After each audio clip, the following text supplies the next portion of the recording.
Welcome to the Zen Studies Podcast. I'm Domio Berg. Thanks to new supporting members of the podcast who make my work possible with regular donations.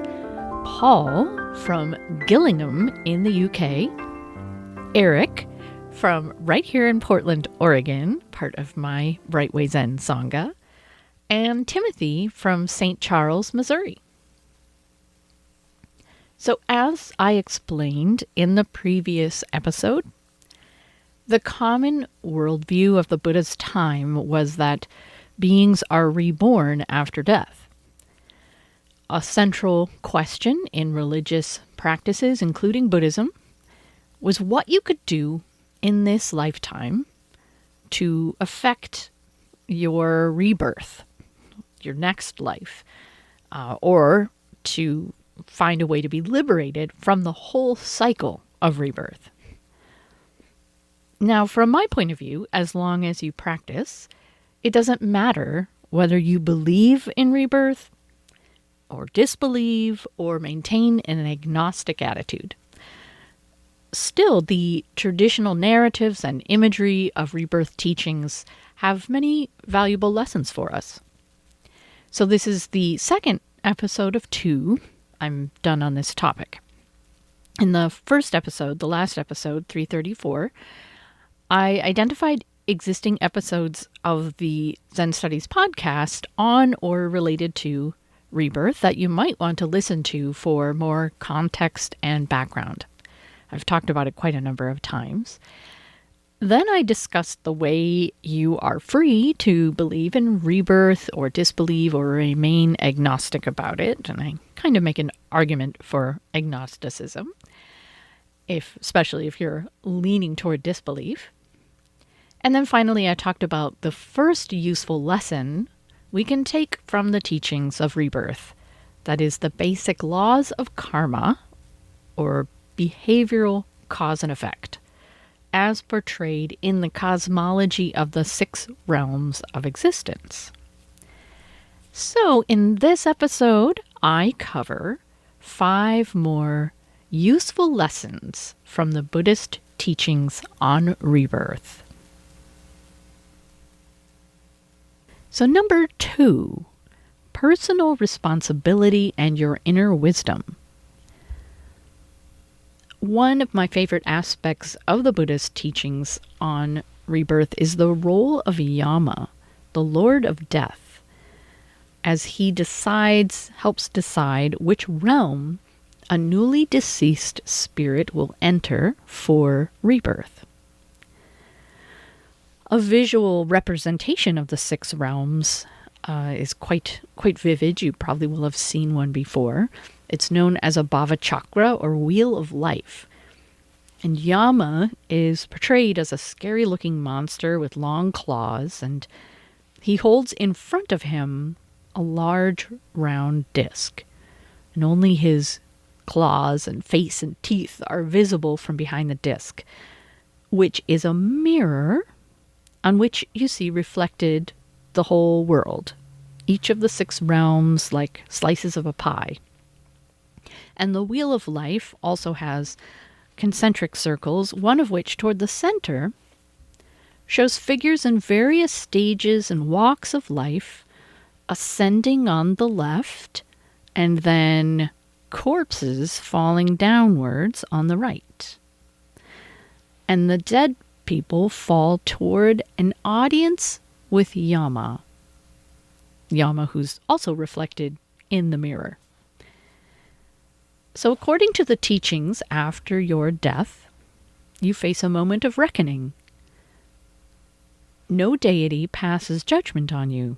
However, instead, Yama holds up a mirror for you to see your past actions, and you thereby judge yourself. And I think of this less as a moment of letting our inner critic win the day, and more of an acknowledgement of our natural inner wisdom. You know when your actions are selfish, or dishonest, or cruel, disrespectful, and harmful. Your knowing may be conscious or only semi-conscious, I mean, you might live in denial or be blind to the repercussions of your actions. But at some level, you will have a sense of which realm your actions have conditioned you for. The positive aspect of this teaching is that you can learn to hear and honor your inner wisdom, the still small voice within you that encourages beneficial action and spiritual practice. Number 3, respect for the power and momentum of karma. So another lesson we can take from the Buddhist teachings on rebirth is that karma, cause and effect as it applies to human behavior, is a powerful force that can carry you along certain pathways even when your executive I has other plans. As you live out your life, naturally your primary concern is how to direct your life so you and those you love can avoid suffering and be happy. And clearly your choices have repercussions. It matters what you do. However, it's not at all uncommon for you to continue behaving or reacting in certain ways, no matter how hard you try to change. It turns out that your sense of having an executive I who is calling all the shots is way off base. At most, you have some noble aspirations you can hope will guide you in your few moments of actual choice. So the teachings of rebirth convey that power and momentum of karma. The universe, as driven by karma, is portrayed as a wheel, and beings are seen as transmigrating from realm to realm over lifetimes. The way you are, your personality, strengths and weaknesses, motivations, proclivities, are largely shaped by previous choices you made either in this lifetime or in previous lifetimes. So it may be fairly easy to accept that your previous choices in this life have shaped you, but there are many aspects of the way you are that remain inexplicable. Some things have been shaped by your genetics and the choices of people around you and external forces over which you have no control. But still, why is it so hard to change? Why is it sometimes so hard to make a different choice, even when your executive I can see it would lead to better outcomes? So the Buddha recommended, as I said, against trying to figure out the precise workings of karma. So it doesn't help to spend a lot of time contemplating how you ended up the way you are. From here on out, you get to make peace with your karma, and whenever you can manage it, you try to make wise and beneficial choices. The teachings about rebirth help give your effort context. You're trying to redirect the momentum of myriad lifetimes. It takes great effort to avoid having a self that is shaped by the past take rebirth in the present, depending on your conditions. What's required for redirecting your karma is determination and great patience. 4, accepting the karma you ended up with. On a related note, the Buddhist teachings on rebirth offer a way to accept yourself, set aside blame, and see yourself as a work in progress. Why did you end up with a tendency toward alcoholism or overeating or fits of anger? Why do you find it so hard to employ self-discipline or extend goodwill toward others? Why can't you understand the Dharma the way you'd like to? Or why are you handicapped with anxiety? As I mentioned earlier, some of this stuff obviously arose because of genetics, or the actions of others, or forces beyond your control. But even after pursuing all the explanations you can find, you're likely to be left with some inexplicable challenges you either feel cursed by or responsible for. And this is where it can be helpful to relate to rebirth as if it's true. You don't have to literally believe it's true or decide it's just a fairy tale. You can abide in the agnostic place of curiosity and not knowing that Stephen Batchelor described. And the teaching of rebirth could be comforting. If you've ever spent time around small children, especially if you're a parent, you'll have experienced the wonder of watching a baby suddenly develop into a fully unique little human being. How and why did they end up with what seems like already formed tendencies, personalities, proclivities, interests, habits? It's common to see two siblings both raised by the same parents and find one of them that is shy while the other is boldly extroverted. One is graceful and careful while the other is a physical daredevil. One loves books while the other can't be bothered to read because they're too busy wading in the creek to catch tadpoles.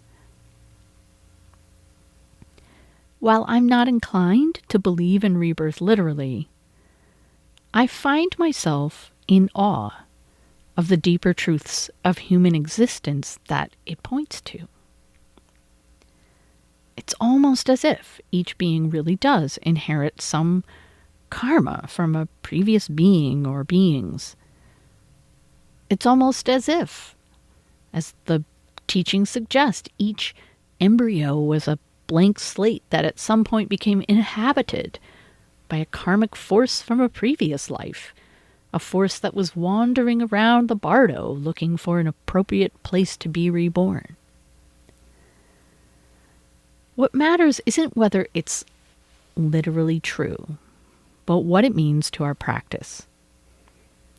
When you imagine each person is carrying karma from the beginningless past that they had no choice about in this lifetime, it could help you be more patient with and accepting of people.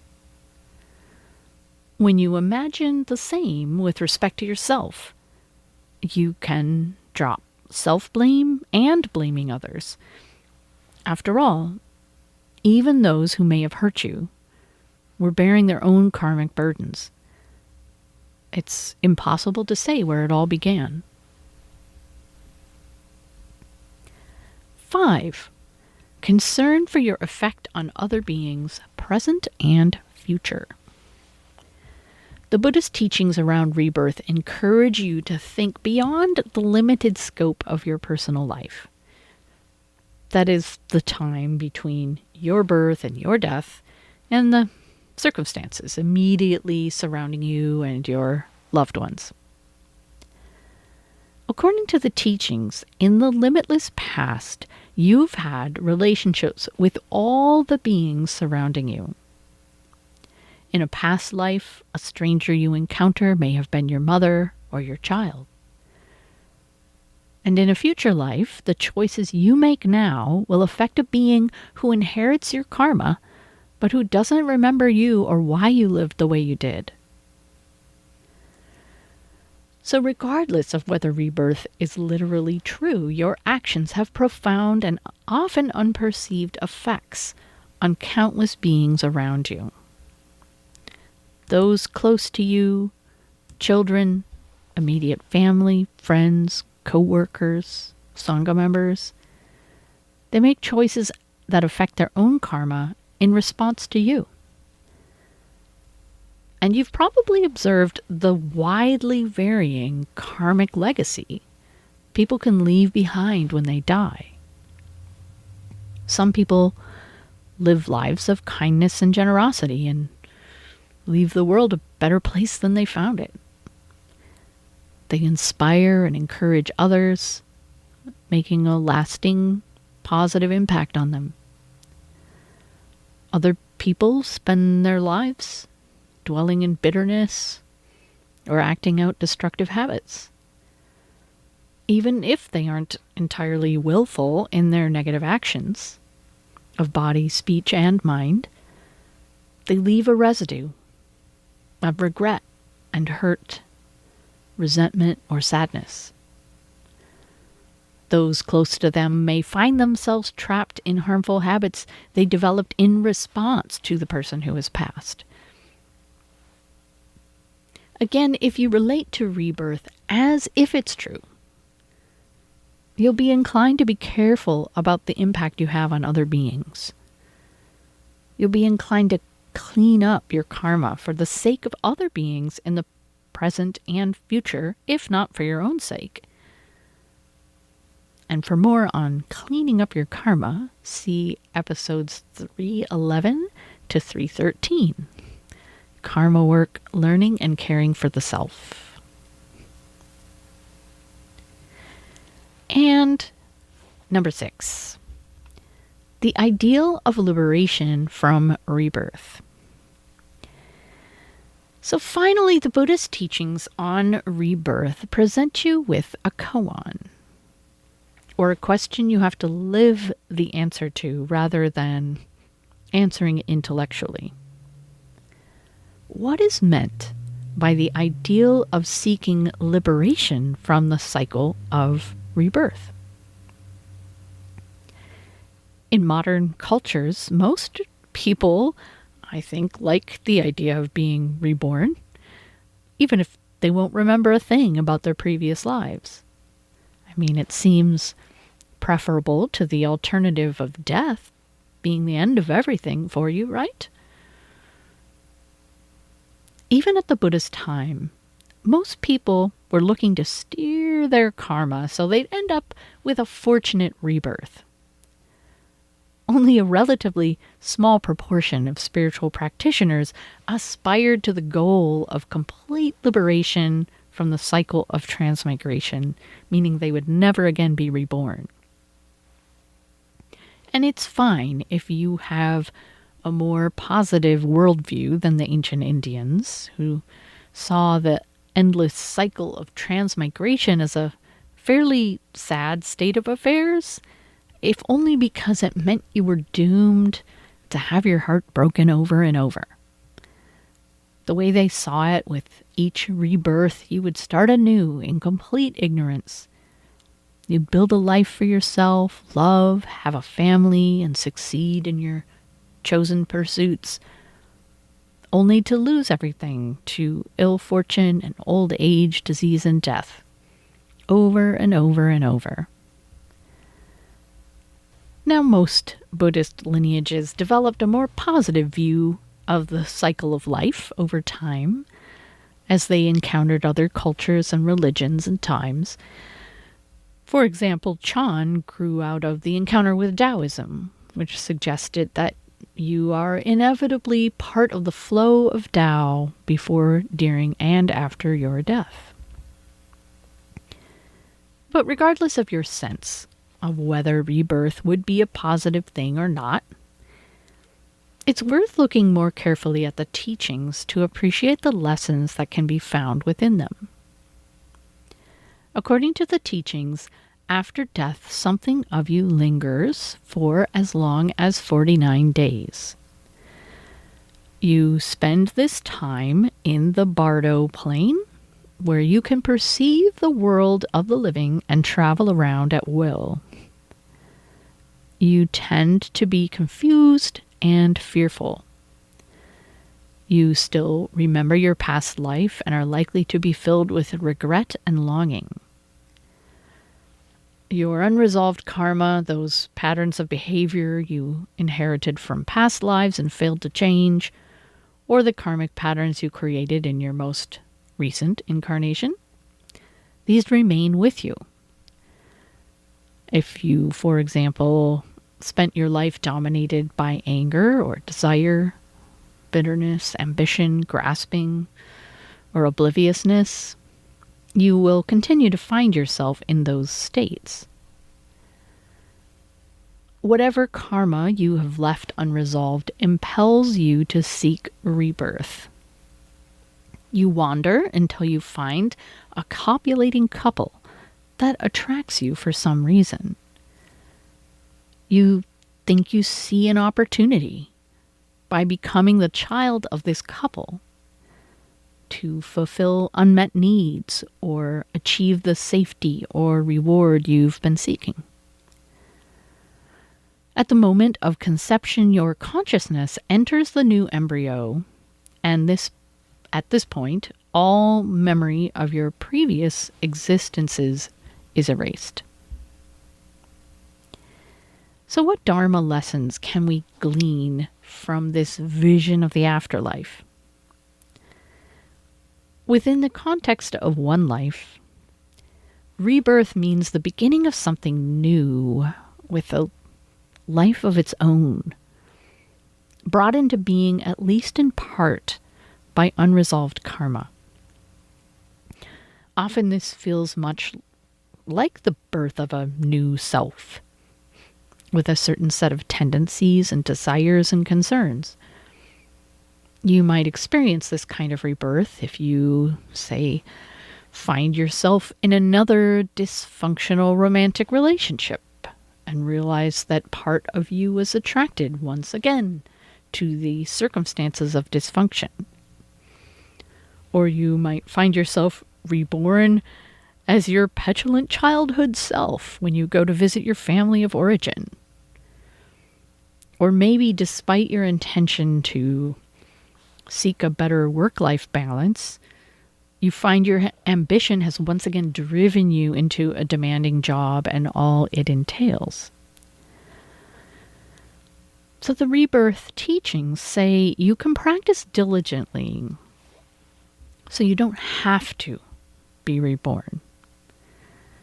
You can do this by cleaning up your karma as best you can, so there's less unresolved stuff impelling your actions. And you can develop meditative self-awareness so you notice when you are attracted to rebirth. And then you may have some degree of choice about whether or when to take rebirth in a new set of circumstances. And maybe sometimes you will choose rebirth because the benefits seem to outweigh the drawbacks.